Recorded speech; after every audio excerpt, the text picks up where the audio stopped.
एक बहुत प्यारे और सरसब्ज जंगल में सब जानवर मिलजुल कर हंसी खुशी रहते थे। सब एक दूसरे की मदद करते थे। मगर इसी जंगल में फॉक्सी नाम की एक लोमड़ी भी रहती थी, जो थोड़ी शरारती और लालची थी। एक दिन बनी खरगोश ने बड़ी मेहनत से अपनी पुरानी गुफा में सर्दियों के लिए मीठे और रसीले गाजर जमा किए, मगर बदकिस्मती से फॉक्सी ने उसे गाजरें छुपाते हुए देख लिया।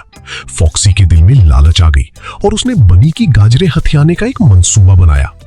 फॉक्सी बनी के पास गई और झूठ बोलते हुए कहा कि जंगल के बीच में एक मैजिकल ट्री है जो उन लोगों को इनाम देता है जो अपनी चीजें दूसरों को देते हैं। मासूम बनी उसकी बातों में आ गया और गाजरें लेकर दरख्त की तरफ निकल पड़ा।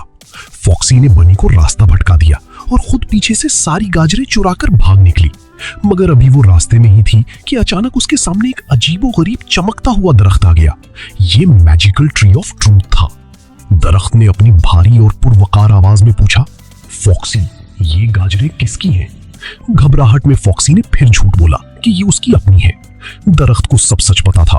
अचानक उसकी टहनियां हिलने लगी और एक जादू के जरिए गाजरें फॉक्सी के हाथों से गायब होकर वापस बनी के पास चली गईं। फॉक्सी रोने लगी। तभी बनी वहां आ गया।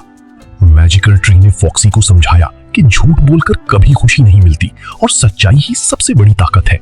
बनी ने नरम दिली दिखाते हुए फॉक्सी को माफ कर दिया और कहा कि अगर उसे गाजरें चाहिए थी तो वो मांग सकती थी। फॉक्सी को अपनी गलती का एहसास हुआ।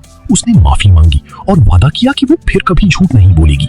इस तरह सबने सीखा कि सच हमेशा जीतता है और लालच का अंजाम बुरा होता है।